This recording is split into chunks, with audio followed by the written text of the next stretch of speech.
Good morning all of you. पूरा indefinite integration जो है वो आप लोगों को पढ़ा दिया गया और उसके बाद में आज डेफिनिट इंटीग्रेशन मैंने शुरू किया है और ये पार्ट 1 है। अब देखते हैं क्या पार्ट में जाता है, कोई चीज़ छूटे ना और आप लोग किताबों के सवाल भी लगाने लगें। डेफिनिट इंटीग्रेशन में सबसे पहले हम आपको ये बताएं, जब हमने इंटीग्रेशन पढ़ाया था तो इंटीग्रेशन में भी हमने आपको ये बात बता दी थी कि इंटीग्रेशन क्या है। और जब हम लोग डेफिनिट इंटीग्रेशन पढ़ने जा रहे हैं तो सबसे पहले हमें ये मालूम होना चाहिए कि डेफिनिट इंटीग्रेशन को रिप्रेजेंट किस तरह करते हैं। आप धीरे धीरे बातों को समझिएगा, आज बेसिक लेक्चर है और बेसिक ही चीज़ें जो हैं वो आपको सिखाई जाएंगी। जो लोग डेफिनिट इंटीग्रेशन बिल्कुल नहीं जानते, ये वीडियो उनके लिए है। अगर हमारे पास में यहाँ के ऊपर इंटीग्रेशन का साइन है और ये लोअर लिमिट a दे रखी है और अपर लिमिट यहाँ के ऊपर b दे रखी है और हम लोग fx को यहाँ के ऊपर इंटीग्रेट करते हैं। देखिए, किसी भी फंक्शन को इंटीग्रेट करना लोअर लिमिट और अपर लिमिट के बीच, फिक्स लिमिट के बीच जो है वो डेफिनिट इंटीग्रेशन कहलाता है। इसका ज्योमेट्रिकल मतलब क्या होता है ये भी बात आप समझ लें कि अगर हमारे पास में कहीं के ऊपर ये y एक्सिस है और ये x एक्सिस है, ये देख लें आप इस चीज़ को, ये y एक्सिस है और ये x एक्सिस है और ये कोई यहाँ के ऊपर ये कर्व दे रखा है और इस कर्व की इक्वेशन y बराबर fx है। इसके बाद में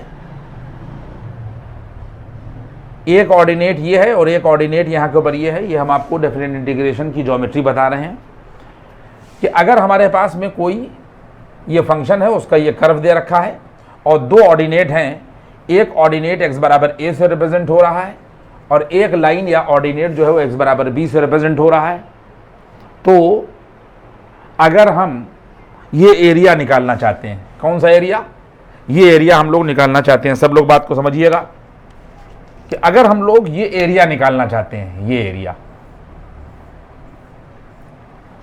कौन सा एरिया, कि जो बाउंडेड है कर्व और ये दो लाइनें और एक्स एक्सिस के बीच, ये वाला एरिया, ये एरिया है, आप बात समझ लें।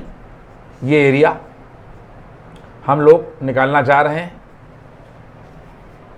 ये एरिया क्या है, कैसा है, इस एरिया को बाउंड करने वाला, घेरने वाला कौन है, कर्व है और दो लाइनें x बराबर a और x बराबर b है और x एक्सिस है। बच्चों, अगर हम ये एरिया निकालना चाहते हैं तो ये ज्योमेट्री सामने आपके दिख रही है, तो इसका मतलब ये हो जाएगा कि यहाँ के ऊपर जो रिक्वायर्ड एरिया होगा, हम लोग अगर y बराबर fx यानी y को इंटीग्रेट कर दें, ये कर्व है, चाहे हम y लिखें चाहे fx लिखें,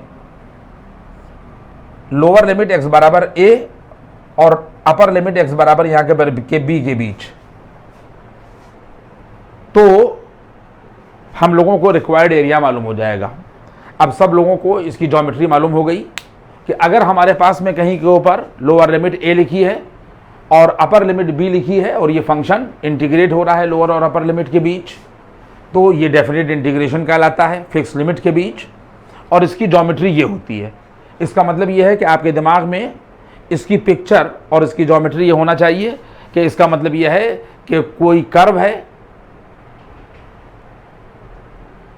और उसके बाद में एक्स एक्सिस है, ये कर्व है और कोई हमारे पास में एक्स एक्सिस है और एक्स बराबर ए और एक्स बराबर बी के बीच में ये बाउंडेड है। ये इसकी ज्योमेट्री है। तो इसका मतलब ये है कि हम इसका एरिया निकालना चाहते हैं, किसके बीच, x बराबर a और x बराबर यहाँ के ऊपर ये b के बीच। इसकी यहाँ के ऊपर ज्योमेट्री जो है ये मैंने आप लोगों को यहाँ के ऊपर बता दी कि जब भी इंटीग्रेशन का साइन लगा हुआ हो और x बराबर a लिखा हुआ हो और x बराबर b लिखा हुआ हो, तो हम लोग इसको ये समझेंगे, ये ज्योमेट्री समझेंगे। इसका मतलब ये हो गया कि हम एरिया निकालने जा रहे हैं, लोअर लिमिट और अपर लिमिट के बीच में ये बाउंडेड है और इसमें एक्स एक्सिस भी इन्वॉल्व है। ये इसकी ज्योमेट्री हुई एक बात।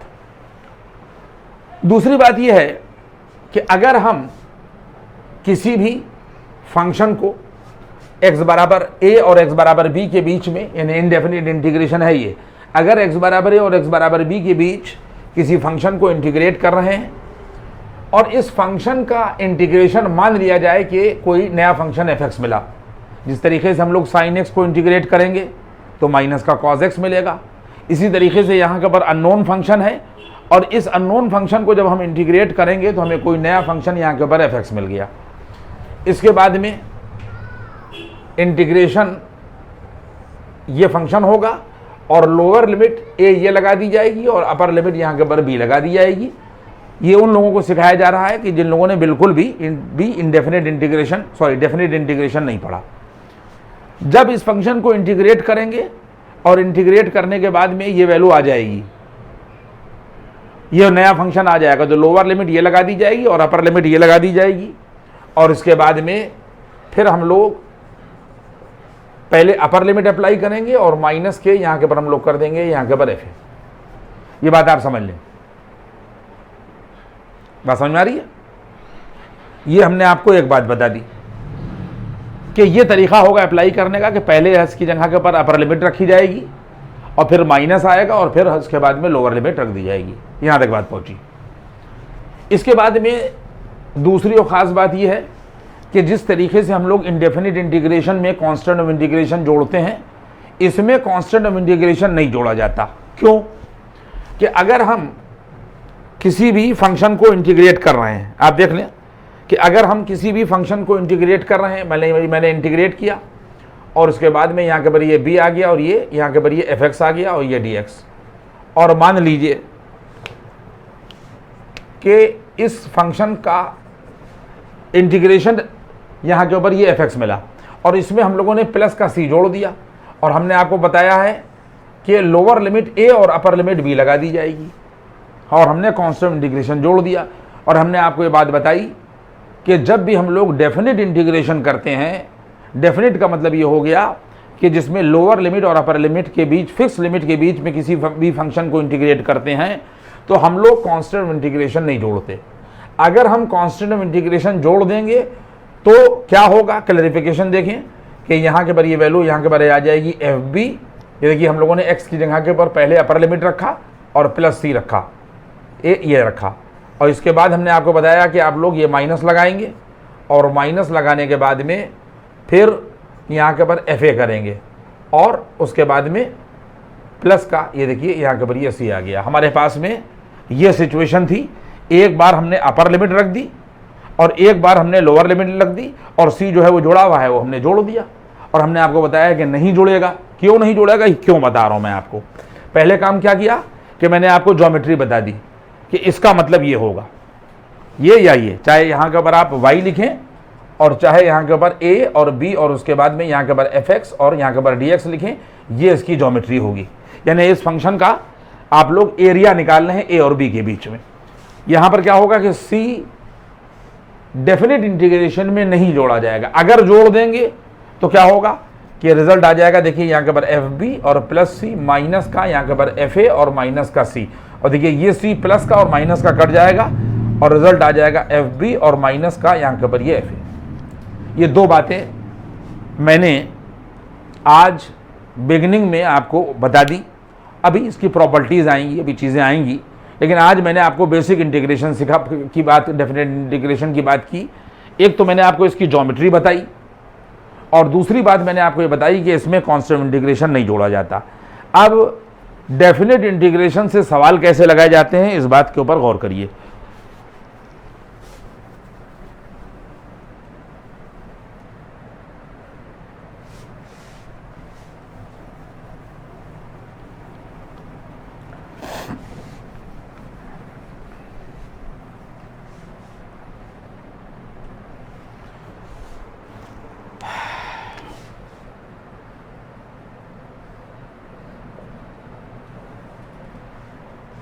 अगर हमारे पास में इंटीग्रेशन का है, कह रहा है कि इवेलुएट, ये देखिए यहाँ के ऊपर ये क्वेश्चन है और मैं आपको चूंकि आज बेसिक सिखा रहा हूँ इसलिए कोई प्रॉपर्टी की बात नहीं कर रहा हूँ, इसलिए यहाँ के ऊपर आप बात को यहाँ के ऊपर समझ लें। देखिए पहली बात तो आप ये समझ लें कि डेफिनेट इंटीग्रेशन करने के लिए पूरा इंडेफिनिट इंटीग्रेशन आपके टिप पे होना चाहिए। अगर यहाँ लिखा हुआ है लोअर लिमिट 0 दे रखी है और अपर लिमिट π/4 दे रखी है और फंक्शन sec x दे रखा है, तो मैंने आपको ये बात बताई थी, जो लोग बिल्कुल नहीं जानते वो देख लें कि यहाँ के पर log sec x और प्लस का यहाँ के पर ये tan x, इस sec x का इंटीग्रेशन होगा और उसके बाद में लोअर लिमिट यहाँ के पर 0 हो जाएगी और ये हो जाएगा यहाँ के पर π/4। ये बेसिक मैंने आपको यहाँ के ऊपर पहला सवाल जो है वो बेसिक बिल्कुल बता दिया कि जो लोग बिल्कुल लिमिट अप्लाई, ये फिजिक्स वाले भी देख सकते हैं इस वीडियो को कि किस तरीके से हम लोग फंक्शन में डेफिनिट इंटीग्रेशन में लिमिट अप्लाई करेंगे। सबसे पहला काम ये है कि मेनली पूरा इंडेफिनिट इंटीग्रेशन आपके टिप पे होना चाहिए, क्योंकि पहले फंक्शन का इंटीग्रेशन आपको आना चाहिए। इस फंक्शन का इंटीग्रेशन आपने ये लिख दिया और लोअर लिमिट और अपर लिमिट ये लिख दी और इसके बाद में हमने आपको ये बात बताई थी कि log यहाँ के पर ये sec π/4 और प्लस का यहाँ के पर tan π/4 होगा। देखिए सबसे पहले हम लोग अपर लिमिट रखेंगे और माइनस के यहाँ के पर हम लोग यहाँ के पर log लिख देंगे और ये लिख देंगे sec 0 और प्लस का यहाँ के पर ये tan यहाँ के पर 0। यानी हमने क्या किया, हमने आपको बात बता दी थी कि x की जगह के ऊपर पहले अपर लिमिट रखी जाएगी और माइनस फिर x की जगह के ऊपर लोअर लिमिट रखी जाएगी। देखिए मैं इसलिए आपको ये सब सिखाई दे रहा हूँ कि आगे ये बड़े बड़े सवाल होने लगेंगे तो फिर वहाँ पर ये चीज़ टेबल की तरह चलने लगेगी, जिस तरह बच्चे टेबल लगाते हैं। तो मैंने आपको बता दिया कि पहले x की जगह पर अपर लिमिट रखी जाएगी और फिर x की जगह के ऊपर लोअर लिमिट रखी जाएगी। देखिए ये log आ जाएगा और इसके बाद में ये यहाँ के पर √2 हो जाएगा, tan π/4 यहाँ के पर 1 हो जाएगा और ये वैल्यू आ जाएगी यहाँ के पर log ये sec 0 जो है 1 हो जाएगा और यहाँ के पर ये आ जाएगा 0। तो रिजल्ट यहाँ के पर ये आ जाएगा सिर्फ log √2 और यहाँ के पर +1। ये देखिए ये आंसर हो गया, क्योंकि माइनस के जो ये log 1 लिखा हुआ है ये 0 हो जाएगा। log 1 0 ही हो जाता है, आपको पता किसी भी बेस पे। तो ये आंसर आ गया। ये मैंने आपको एक सवाल छोटा सा लगा कर दिखाया। इसी तरीके से अगर हम लिखें इवेलुएट, देख लिए जैसे अगर हम लोगों ने यहाँ पे लिखा इवेलुएट 0 to 1 2x + 3, ये देखिए यहाँ पे लिखा हुआ है 2x + 3 और अपॉन यहाँ पे लिखा हुआ 5x² + 1, 5x² + 1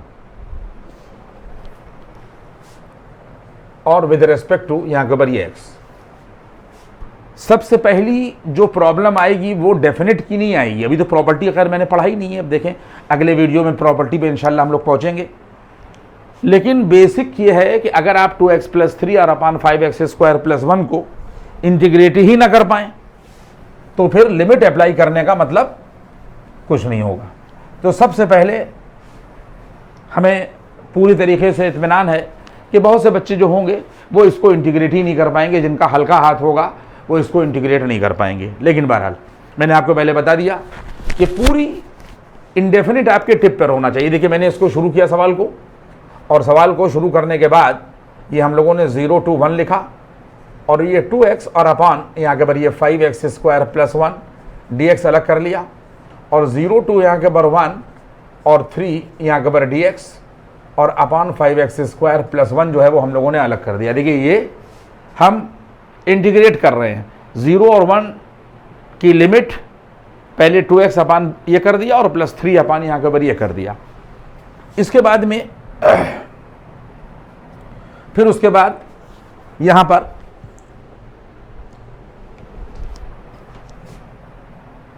फाइव से डिवाइड कर दिया। ये टेक्निक आपको मालूम होना चाहिए, और वैसे और भी तरीके हैं इससे सवाल करने के, लेकिन ये इसी से यहाँ के पर लग जाएगा। हम लोगों ने क्या किया, 0 to 1 ये रखा और 5 से डिवाइड किया, तो 5 से यहाँ मल्टीप्लाई कर दिया तो ये आ जाएगा 10x और यहाँ के पर ये आ जाएगा 5x² और +1 विद रिस्पेक्ट टू x और +3 ये आ जाएगा और 0 to 1 हो जाएगा और आ जाएगा dx अपॉन यहाँ के पर 5 कॉमन ले लिया गया तो आ जाएगा x² और +1 अपॉन यहाँ के पर ये 5।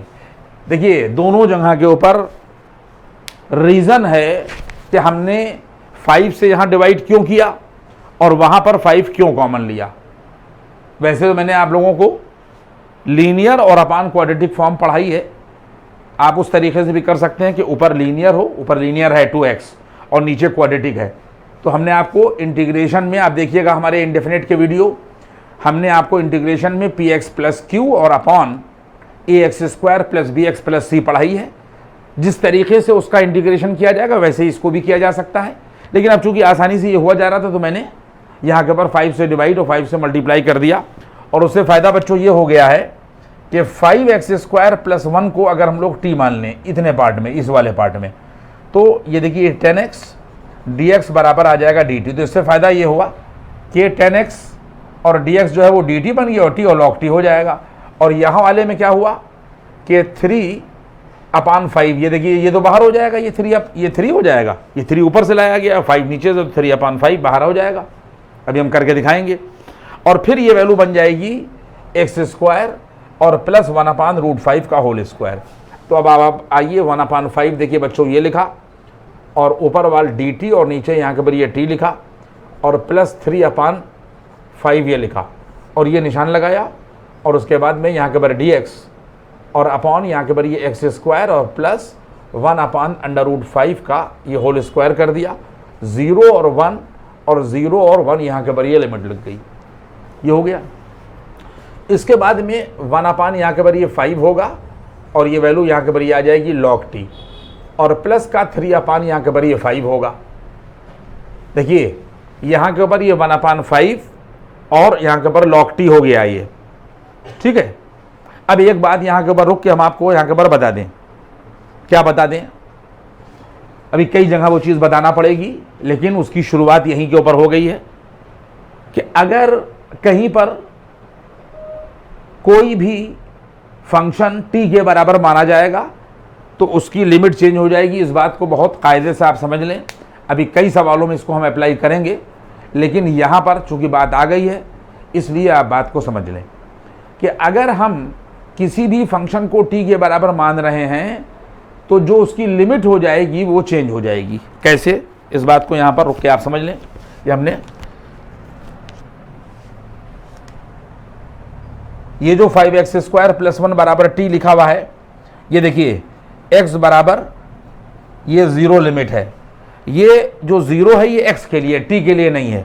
तो जब हमने 5x स्क्वायर प्लस 1 को t के बराबर मान लिया, अभी और जगह के ऊपर बताएंगे, लेकिन यहाँ पर बात को समझ लें कि x बराबर अगर ये 0 है तो t की वैल्यू यहाँ के ऊपर ये आ जाएगी 5 × 0 का स्क्वायर प्लस 1, यानी ये x बराबर 0 यहाँ रख दिया जाएगा तो t बराबर हो जाएगा 5 × 0 का स्क्वायर और प्लस 1, यानी ये वैल्यू यहाँ के ऊपर 1 आ जाएगी। यानी 0 के करस्पॉन्डिंग जो लिमिट मिलेगी वो 1 मिलेगी। देखिए यहाँ 0 नहीं आएगा, अब यहाँ पर 1 आएगा। ये हमने गलत किया था, 0 नहीं आएगा, यहाँ के ऊपर ये 1 आएगी। क्योंकि हमें ये चीज़ जो थी वो हमने आपको बताई नहीं थी तो हम धोखे में लग गए। लेकिन जब भी हम लोग कोई कंसिडरेशन करेंगे तो उसका असर सीधे लिमिट पर जाएगा। और उसके बाद में जब हम x बराबर यहाँ के ऊपर ये 1 लेंगे तो इसके करस्पॉन्डिंग देखिए 1 यहाँ रखा जाएगा तो ये वैल्यू आ जाएगी जाकर यहाँ के ऊपर 5 × 1 का स्क्वायर और प्लस 1 बराबर यहाँ के ऊपर ये t होगा। देखिए 5 हुआ, यहाँ पर 1 का स्क्वायर हो गया प्लस 1 बराबर t। तो x बराबर 1 के करस्पॉन्डिंग t बराबर मिल जाएगा 5 + 1, यहाँ के ऊपर ये 6 मिल जाएगा। देखिए ये हम लोग यहाँ के ऊपर ये 6 रखेंगे। क्लियर हुई बात? और उसके बाद में जब dt/t log t आएगा तो फिर लोअर लिमिट यहाँ के ऊपर 1 रहेगी और यहाँ के ऊपर ये 6 रहेगी। सारे बच्चों मैंने ये बात बता दी। इसके बाद में यहाँ के ऊपर ये 3/5 होगा, ये आ गया। और इसके बाद में यहाँ पर x square plus a square की फॉर्म लगेगी और x square plus a square जो है 1/a tan इनवर्स x/a के बराबर होता है।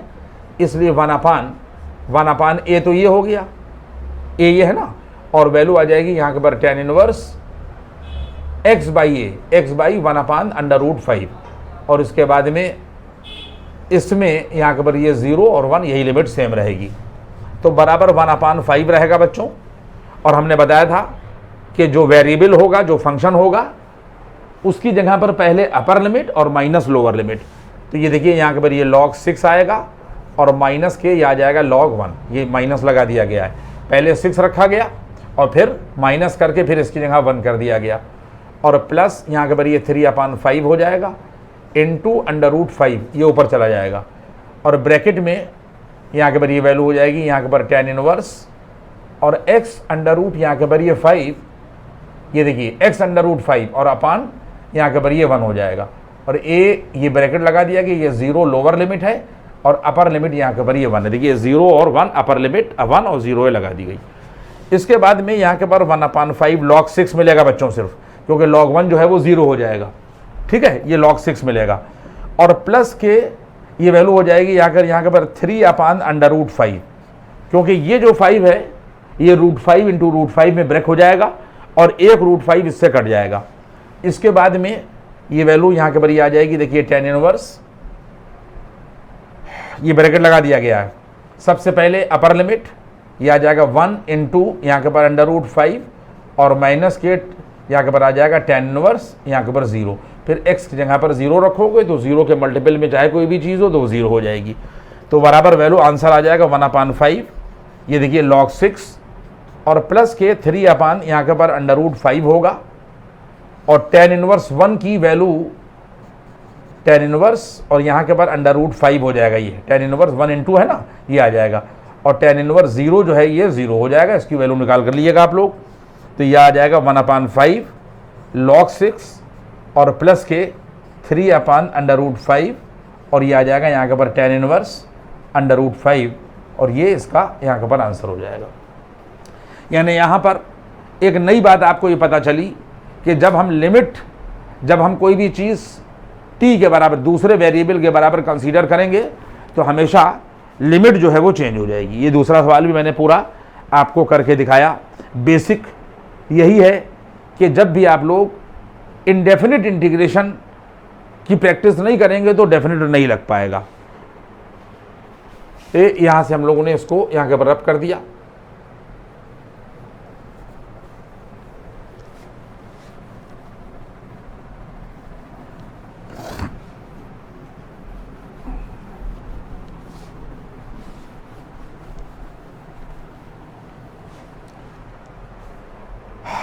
इसके बाद में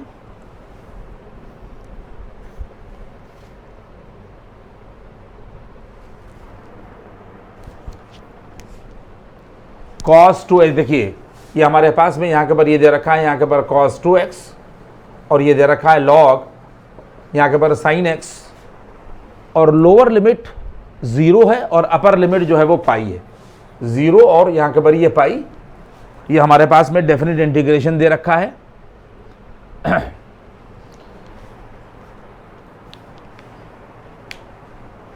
हम लोग पहले इस फंक्शन का इंटीग्रेशन जानना चाहिए, तो हमने क्या किया कि इसको फर्स्ट फंक्शन मान लिया और इसको हम लोगों ने यहाँ के पर ये सेकंड फंक्शन मान लिया, तो बराबर का निशान लगाया, और देखिएगा कि किस तरीके से इसको हम लोग डेफिनेट इंटीग्रेशन को सॉल्व करेंगे। हम लोग इसमें प्रोडक्ट फॉर्म लगा देंगे। देखिए फर्स्ट फंक्शन ये आ जाएगा, इसको फर्स्ट माना है, और ये इंटीग्रेशन ऑफ यहाँ के पर ये सेकंड, तो आ जाएगा यहाँ के पर sin 2x और अपान यहाँ के पर ये 2। देखिए ये फर्स्ट फंक्शन हुआ। फार्मूला आप लोगों को याद होना चाहिए, और नहीं याद है तो भाई आप जाने, आपका काम जाने, मैंने पढ़ा दिया है। ये प्रोडक्ट फॉर्म लग रही है। ये फर्स्ट फंक्शन हुआ और इंटीग्रेशन ऑफ ये सेकंड हुआ, और उसके बाद में यहाँ के पर ये माइनस d/dx ऑफ यहाँ के पर फर्स्ट, तो 1 अपान यहाँ के पर ये sin x आएगा, और यहाँ के पर ये आ जाएगा cos x। जब d/dx करेंगे तो 1 अपान sin x मिलेगा और sin x का cos x हो जाएगा, और उसके बाद में इनटू इंटीग्रेशन ऑफ यहाँ के पर ये सेकेंड, तो ये वैल्यू आ जाएगी यहाँ के पर sin 2x और अपान 2 विद रिस्पेक्ट टू x। ये तो बेसिकली इसका इंटीग्रेशन हुआ जो इंडेफिनिट में है। इसके बाद में आप सोचिएगा कि इन्हीं ने लिमिट तो कहीं लगाई नहीं, तो देखिए 0 और पाई लिमिट यहाँ के पर ये लग जाएगी, कहीं पर कोई चेंज नहीं है, और हम लोग इसमें यहाँ के पर ये ब्रैकेट लगा देंगे और 0 और पाई ये लग जाएगी। ये तरीका होगा करने का। इसके बाद में जो कांस्टेंट होगा ये हमेशा कांस्टेंट की सेहत पर लिमिट का कोई असर नहीं पड़ेगा, और यहाँ के पर हम लोग लिख देंगे, यहाँ के पर देखिए sin 2x लिखा और इनटू यहाँ के पर log साइन एक्स लिखेंगे और 0 ये लिख देंगे और पाई ये लिख देंगे और माइनस लगा देंगे। यहाँ तक बात हो गई। ये 2 1/2 बाहर निकाल दिया, यहाँ पर हम लोग आ गए। और इसके बाद में इस 1/2 को भी हम लोगों ने यहाँ के ऊपर ये बाहर कर दिया और इंटीग्रेशन का साइन लगाया। ये 1/2 बाहर आ गया है और 0 ये आ गया और ये पाई आ गया। 1/, ये देखिए साइन एक्स जो लिखा था वो लिखा गया, इनटू यहाँ के ऊपर ये कॉज एक्स लिखा गया, इनटू ये साइन 2x जो है ये 2 साइन एक्स और कॉज एक्स में ब्रेक कर दिया गया और विद रेस्पेक्ट टू एक्स इसका ये फार्मूला लिख दिया गया और ये dx जो है वो ये लिख दिया गया। ये स्टेप भी समझ में आपके आ गया। इसके बाद में फिर वैल्यू क्या कर देंगे, देखिए 1/2 बच्चों ये आएगा और हमेशा x की जगह पर यानी वेरिएबल की जगह पर अपर लिमिट और माइनस का लोअर लिमिट, तो वैल्यू आ जाएगी जाकर यहाँ के ऊपर ये साइन 2 पाई, x की जगह के ऊपर ये अपर लिमिट रखी जाएगी और इनटू ये आ जाएगा लॉग साइन पाई, फिर माइनस लगा दिया जाएगा और फिर हमारे पास में यहाँ के ऊपर ये साइन 2 × 0, यहाँ पर 0 आएगा और ये वैल्यू आ जाएगी यहाँ के ऊपर लॉग और साइन 0 और उसके बाद में फिर हम लोग ब्रैकेट बंद कर देंगे। चूंकि हमने लिमिट अप्लाई कर दी और तरीका upper limit minus lower limit, तो इसकी कहानी लिमिट की समाप्त हो गई। इसके बाद में माइनस के यहाँ के ऊपर ये 1/2 बच्चों आएगा और इसके बाद में 0 to पाई ये लोअर लिमिट और अपर लिमिट लगी रहेगी। इसके बाद में यहाँ के ऊपर ये साइन एक्स और ये साइन एक्स यहाँ के ऊपर कैंसिल हो जाएगा और सिर्फ बच जाएगा 2 यहाँ के ऊपर cos square x with respect to x. समझ रहे हैं ना मेरी बात को। इसका मतलब ये हुआ कि आप लोगों को ये मालूम होना चाहिए कि cos 2x जो है बराबर ये 2 cos स्क्वायर एक्स -1, ये 11वें की ट्रिग्नोमेट्री है, ये मालूम होना चाहिए। हर चीज नहीं पता है तो फिर आप नहीं लगा पाएंगे सवाल को। और यहां से 2 cos स्क्वायर एक्स की हम लोगों ने यहां के ऊपर ये देखिए वैल्यू निकाल दी। क्या निकाल दी? 1 + cos 2x। तो इसकी जगह के ऊपर अब आप देखें ये 1/2 यूं ही रहेगा और साइन 2 पाई जो है ये 0 हो जाएगा, ठीक है। और उसके बाद में सामने के बाद जब ये 0 हो गया तो ये पूरा 0 हो गया और माइनस जब साइन 2 × 0 ये हो गया तो ये भी यहाँ के ऊपर ये 0 आ गया। यानी साइन 2 पाई भी 0 होगा, तो 0 के मल्टीपल में कुछ भी लिखा हुआ हो तो उसको हमें निकालने की ज़रूरत नहीं है। यहाँ पर भी ये साइन 0 हो जाएगा, तो 0 के मल्टीपल में कोई भी चीज़ हो तो उसको भी लिखने की ज़रूरत नहीं है। फिर उसके बाद में माइनस का ये देखिए 1/2 आया और 1/2 आने के बाद में देखिए 0 और ये पाई आ जाएगा और जहाँ पर 2 cos स्क्वायर एक्स लिखा हुआ है वहाँ पर हम लोग लिख देंगे 1/1 + cos 2x और विद रेस्पेक्ट टू एक्स इसकी जगह पर। इसके बाद में फिर हम लोग इक्वल का साइन लगाएंगे और ये तो कहानी समाप्ति हो गई। सिर्फ हमारे पास में माइनस का 1/2 बचेगा। तो देखिए ये माइनस का यहाँ के पर 1/2 रहा और ये ब्रैकेट आ गया। इसके बाद में ये देखिए 0 to पाई और ये dx आएगा, ये 0 to पाई होगा और 1 dx हो जाएगा और उसके बाद में फिर यहाँ के पर ये प्लस 0 to यहाँ के पर पाई होगा और ये वैल्यू आ जाएगी cos 2x with respect to x। फिर हम लोग इस इंटीग्रेशन को फिर इस पर ऑपरेट करेंगे। यहाँ तक सवाल हो गया।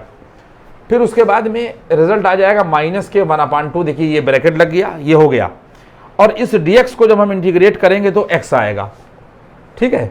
और ये हम लोगों ने करली ब्रैकेट लगा दिया और लोअर लिमिट 0 और यहाँ के ऊपर पाई कर दी। फिर उसके बाद में यहाँ के ऊपर ये प्लस हुआ और ये वैल्यू हो जाएगी यहाँ के ऊपर साइन 2x और अपान यहाँ के ऊपर ये 2 cos 2x का इंटीग्रेशन। और ये देखिए हम लोगों ने करली ब्रैकेट लगा दिया और 0 to पाई ये हम लोगों ने ये 0 to पाई लिमिट रख दी और उसके बाद में ये बड़ा ब्रैकेट हम लोगों ने यहाँ के ऊपर लगा दिया। इसके बाद में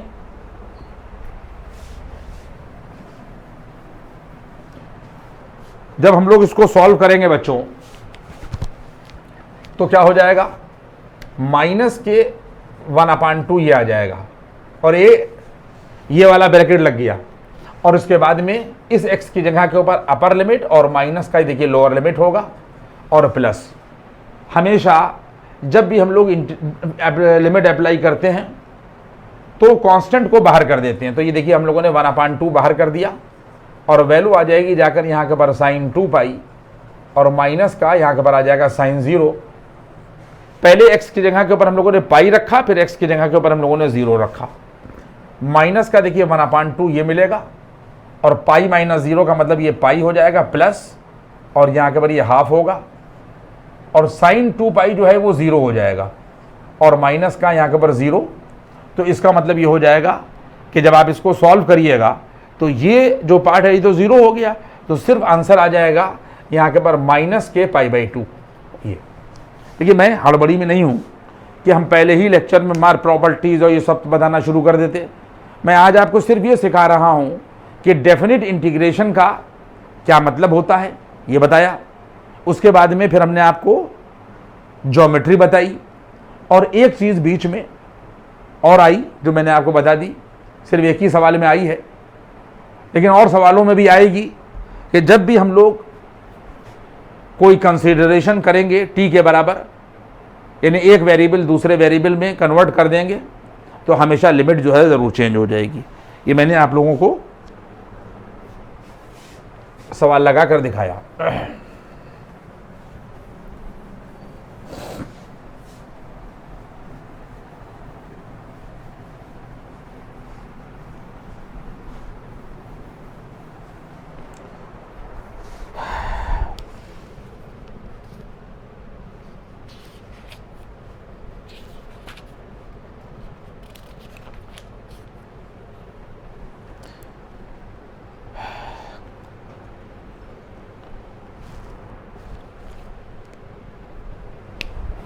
कह रहा है, ये अगला क्वेश्चन है, आप देख लें इस चीज को।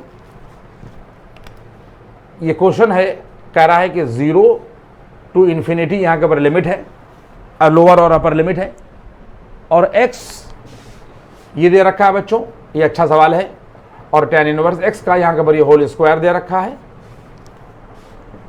और upon 1 + x² whole to the power 3/2 है। ये दे रखा है 1 + x² और whole to the power 3/2 with respect to यहाँ के ऊपर x।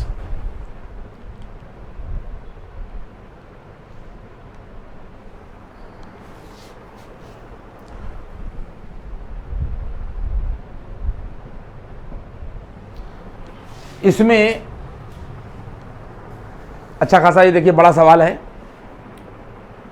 मैं देख रहा था कि लिमिट कहीं गलत तो नहीं हो गई, नहीं पूरा सवाल ही गलत हो जाएगा।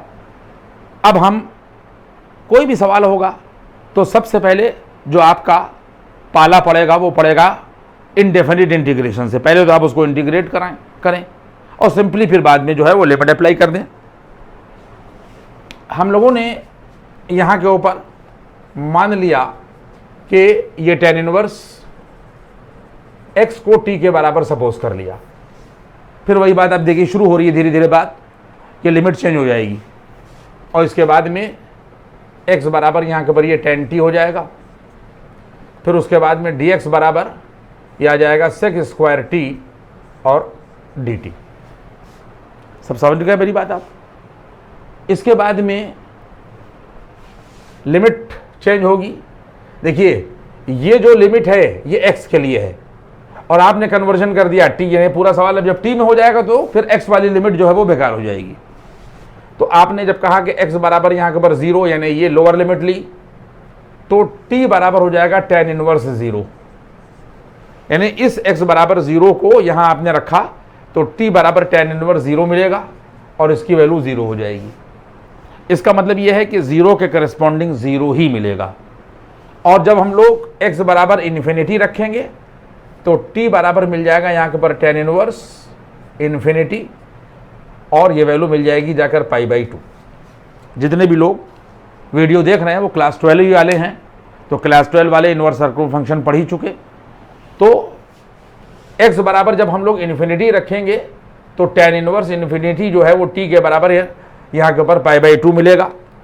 इसका क्या मतलब हुआ? इसका मतलब ये हुआ कि अब बराबर का निशान लगेगा, और जहाँ पर 0 है 0 के करस्पॉन्डिंग 0 मिला, और इनफाइनाइट के करस्पॉन्डिंग π/2 मिला। देखिए ये π/2 हो जाएगा, और जहाँ पर x होगा वहाँ पर आ जाएगा tan t।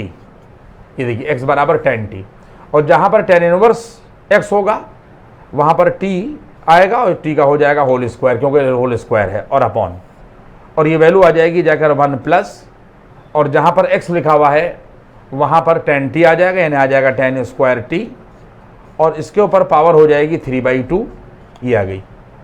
और इसके बाद में जहाँ पर dx लिखा हुआ है वहाँ पर आ जाएगा sec स्क्वायर t dt, ये आ जाएगा sec स्क्वायर t और यहाँ के ऊपर dt। ये पूरा स्टेप आप लोग की समझ में आ गया। इसके बाद में फिर हम लोग यहाँ के ऊपर ये देखिए 0 और 2, यहाँ के ऊपर π/2 लिमिट आएगी। इसके बाद में ये वैल्यू आ जाएगी टी स्क्वायर, ये टी स्क्वायर लिखा हुआ है, ये tan t आ जाएगा, ये sec स्क्वायर t dt आ जाएगा, और यहाँ पर ये 1 प्लस tan स्क्वायर t जो है ये sec स्क्वायर t होगा, और ये पावर आ जाएगी यहाँ के ऊपर ये वाली 3/2। अब देख रहे हैं कि कितने पेश हैं सवाल में। लिमिट का तो बहुत बाद में नंबर आता है। बेसिकली क्या होगा कि एक सवाल आईएससी और सीबीएसई बोर्ड में इस तरीके का, आईएससी में तो एक ही आता है, सीबीएसई में 1-2 सवाल इस तरीके के आ सकते हैं कि जिनमें प्रोबेबिलिटी का कोई खेल नहीं होगा, सिर्फ डायरेक्ट लिमिट दे रखी होगी इसी तरीके का सवाल कि इसके अंदर कहीं कोई प्रॉपर्टी नहीं लग रही है। अभी आप देखेंगे जैसे जैसे 1-2 लेक्चर अपलोड हो जाएंगे कि फिर प्रॉपर्टीज लगने लगेंगी, उनको भी याद करना पड़ेगा आपको। फिर यहाँ के ऊपर ये आ जाएगा, देखिए 0 to π/2, ये 0 to π/2 हो गया, और ऊपर यहाँ के ऊपर ये आ जाएगा टी स्क्वायर, और ये tan t होगा, ये sec स्क्वायर t होगा, ये dt होगा, और अपॉन यहाँ के ऊपर वैल्यू आ जाएगी sec t। ये देखिए वैल्यू यहाँ के ऊपर क्या हो जाएगा, ये 2 और ये 2 कट जाएगा तो बच जाएगा sec क्यूब t। क्या बचेगा? sec cube t। आप लोग समझ रहे हैं मेरी बात को, क्योंकि ये 2 और ये 2 कैंसिल हो जाएगा। अब हमारे पास में यहाँ के ऊपर ये आ जाएगा 0 to यहाँ के ऊपर π/2, ये टी स्क्वायर होगा, और ये वैल्यू यहाँ के ऊपर ये आ जाएगी tan t, और अपॉन यहाँ के ऊपर ये आ जाएगा sec t, क्योंकि ये इससे कट जाएगा, और ये वैल्यू यहाँ के ऊपर ये आ जाएगी dt। आप देख रहे हैं इस चीज़ को, यहाँ तक बात पहुँचेगी।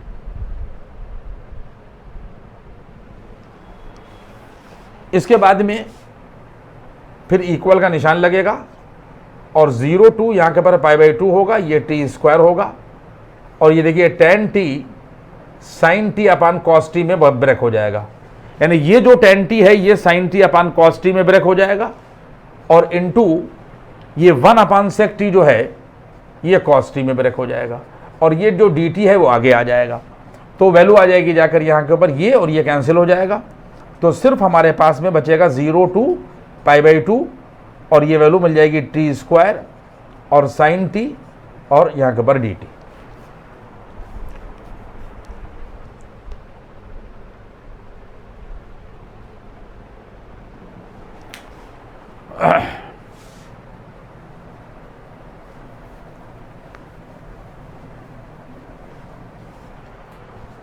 इसके बाद में हमारे पास में यहाँ के ऊपर ये 0 to π/2 लोअर लिमिट और अपर लिमिट होगी, और ये फर्स्ट फंक्शन मान लिया जाएगा, और ये second function, product of a function वाला फार्मूला इसमें लगा दिया जाएगा।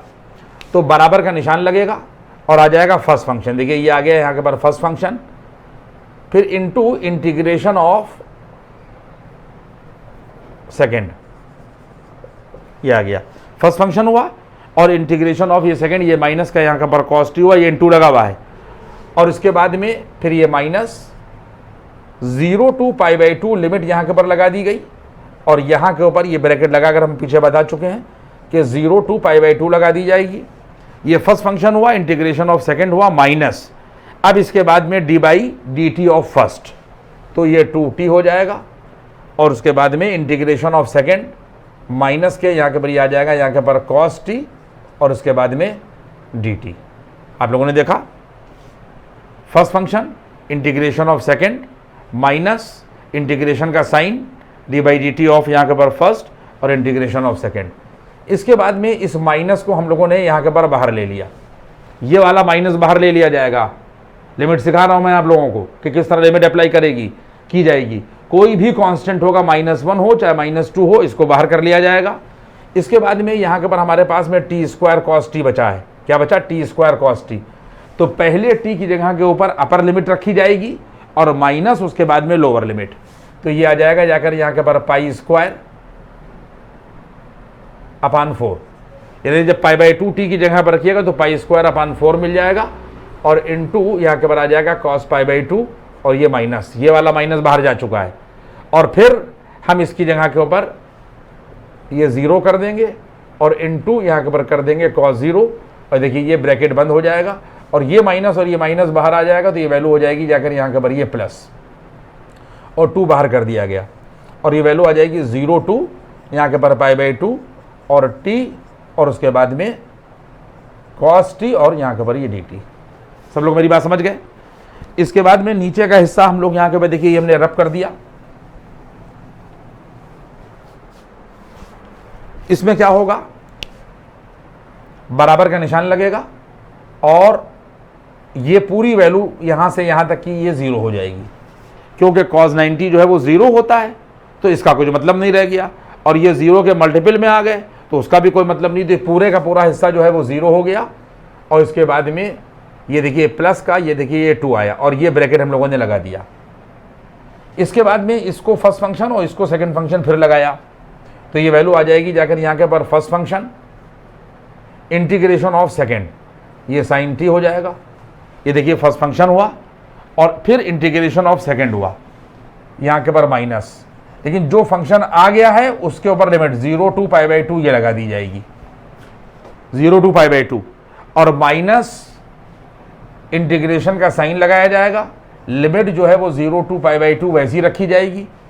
ये फर्स्ट फंक्शन हुआ, फिर इंटीग्रेशन ऑफ सेकेंड हुआ, फिर माइनस हुआ, ये इंटीग्रेशन का साइन लिमिट समेत रखा गया, फिर D by D T of first हुआ, तो D by D T of T जो है ये 1 हो जाएगा, और cos टी का इंटीग्रेशन साइन टी हो जाएगा, और ये वैल्यू आ जाएगी यहाँ के ऊपर ये डी टी, और इसके बाद में ये देखिए ब्रैकेट बंद, फर्स्ट फंक्शन इंटीग्रेशन ऑफ ये सेकेंड, और जो आया उसके ऊपर लोअर और अपर लिमिट लगा दी गई, माइनस इंटीग्रेशन का साइन लिमिट समेत D by D T of यहाँ के ऊपर फर्स्ट इंटीग्रेशन ऑफ सेकेंड, और फिर ये डी टी, फिर बराबर का निशान लगेगा, और ये देखिए ये वाला 2 ये आ गया बच्चों, और फिर जहाँ पर वेरिएबल लिखा हुआ है वहाँ पर अपर लिमिट रखी जाएगी और फिर माइनस के लोअर लिमिट, तो ये आ जाएगा देखिए pi by 2 sine pi by 2 minus 0 और इनटू साइन 0, देखिए करली ब्रैकेट यहाँ के ऊपर ये बंद कर दिया गया, पहले अपर लिमिट रखी गई और माइनस के फिर लोअर लिमिट,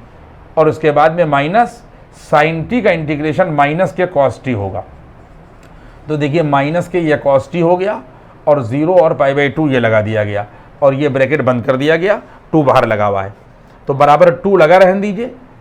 साइन 91 होता है, तो ये वैल्यू यहाँ के ऊपर सिर्फ पाई बाई 2 बचेगी, ये हम लोगों ने ब्रैकेट लगा दिया और ये हिस्सा 0 हो गया, फिर हम लोग ये माइनस और ये देखिए माइनस, ये देखिए प्लस हो गया, इस माइनस को बाहर ले लेंगे, फिर टी की जगह के ऊपर अपर लिमिट और माइनस के लोअर लिमिट, ये ब्रैकेट लगाया, और ये वैल्यू हम लोगों ने cos पाई बाई 2 और माइनस का यहाँ के ऊपर हम लोगों ने cos 0 कर दिया, और ये बड़ा ब्रैकेट लगा दिया। अब हम लोग 2 को अंदर ले जाएंगे, तो सिर्फ यहाँ के ऊपर पाई बचेगा, जब 2 यहाँ आएगा तो ये 2 और 2 कैंसिल होगा, पाई हो गया, और प्लस cos 90 यहाँ के ऊपर 0 हो जाएगा, और cos 0 1 हो जाएगा, तो आंसर क्या मिल गया, पाई माइनस 1।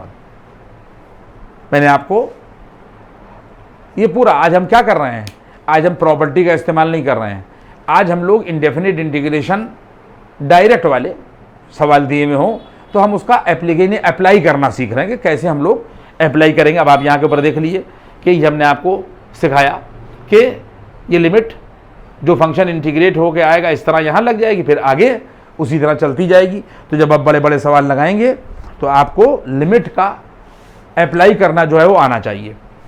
इसके बाद में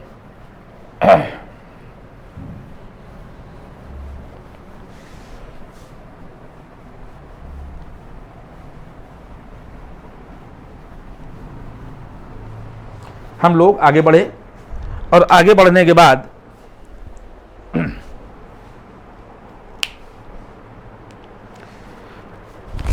अगला क्वेश्चन है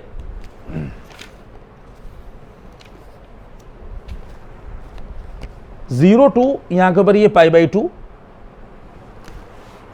देखिए यहां के ऊपर ये क्वेश्चन है, यहां के ऊपर ये कि 0 टू यहां के ऊपर पाई बाई 2 दे रखा है, और ये dx दे रखा है, ये a square cos square x दे रखा है, शायद बी स्क्वायर और यहाँ के पर ये साइन स्क्वायर एक्स है।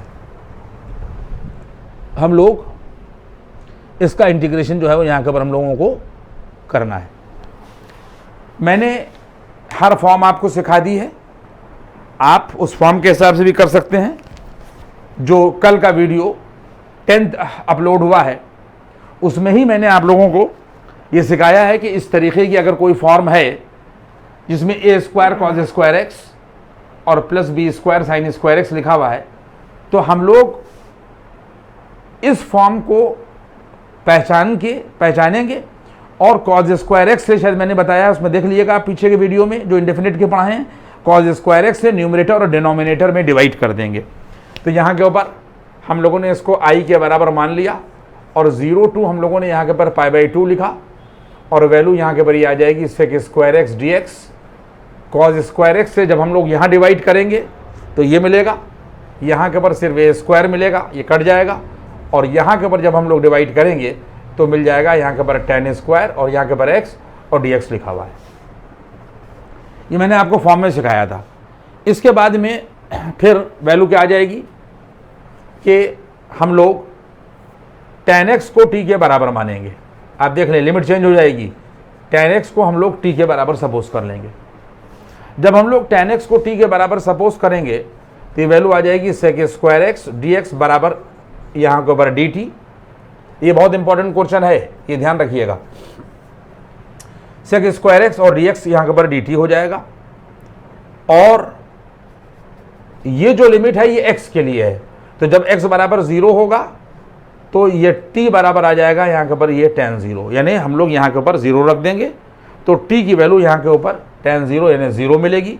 यानी x बराबर 0 के करस्पॉन्डिंग हमको 0 ही लिमिट मिलेगी और जब हम लोग x बराबर π/2 यानी अपर लिमिट लेंगे तो t बराबर मिल जाएगा tan यहाँ के पर π/2 यहाँ पर रखेंगे तो ये वैल्यू आ जाएगी इनफाइनाइट। इसका मतलब ये हुआ कि वैल्यू आ जाएगी यहाँ के पर देखिए 0 to इन्फिनिटी, 0 के करस्पॉन्डिंग 0 हो गई और π/2 के करस्पॉन्डिंग ये देखिए हमने इन्फिनिटी निकाल दी और जहाँ पर सेक स्क्वायर एक्स dx लिखा था वहाँ पर dt कर दिया और उसके बाद में ये देखिए ए स्क्वायर और प्लस यहाँ के पर बी स्क्वायर टी स्क्वायर हो जाएगा, बी स्क्वायर और ये टी स्क्वायर हो जाएगा। आपको याद होगा कि बराबर का फिर हमने देखिए निशान लगाया और बराबर का निशान लगाने के बाद ये हम लोगों ने 0 to इन्फिनिटी ऐसे ही रखा और dt भी बच्चों यूं ही रखा। बी स्क्वायर हम लोगों ने कॉमन ले लिया, जब बी स्क्वायर कॉमन लेंगे तो टी स्क्वायर मिलेगा और ये मिल जाएगा ए स्क्वायर अपॉन यहाँ के पर बी स्क्वायर। देखिए बी स्क्वायर कॉमन ले लिया तो ये टी स्क्वायर बचेगा और यहाँ पर आ जाएगा ए स्क्वायर अपॉन बी स्क्वायर। आप लोग समझ रहे हैं ना मेरी बात को। फिर उसके बाद में हम लोग 1 अपॉन बी स्क्वायर को देखिए हम लोगों ने बाहर ले लिया और 0 to यहाँ के ऊपर इन्फिनिटी, बल्कि हम इसको डायरेक्टिव कर दें बेफजूल के लिए, ए इंटू का निशान लगा।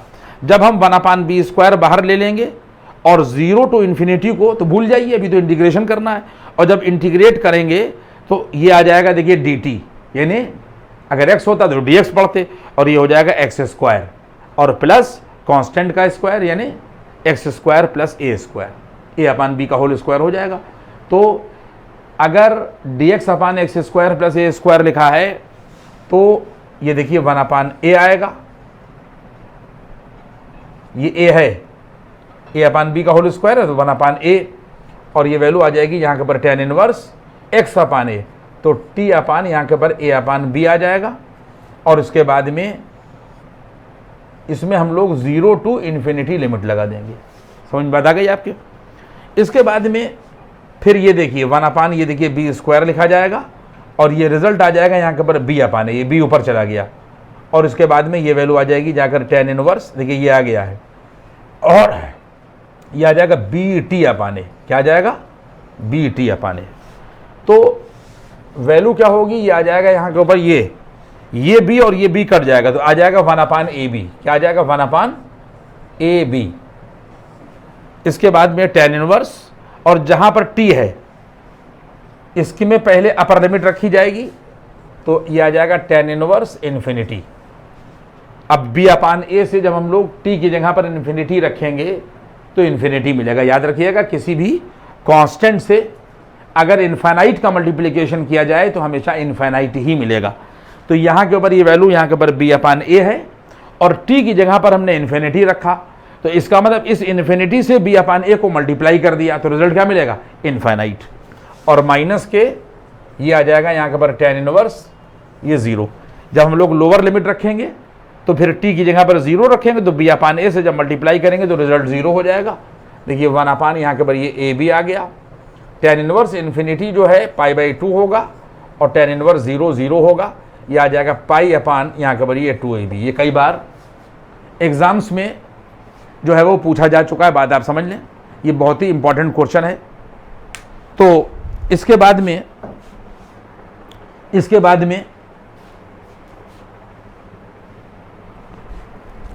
आज मैंने आप लोगों को ये सिखा दिया कि किस तरीके से हम लोग इनडेफिनिट इंटीग्रेशन में लिमिट लगाते हैं।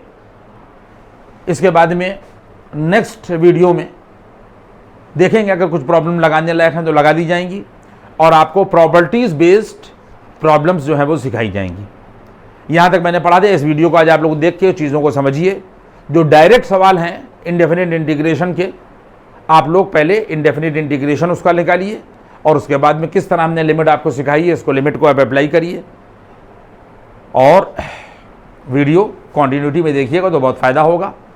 Thank you.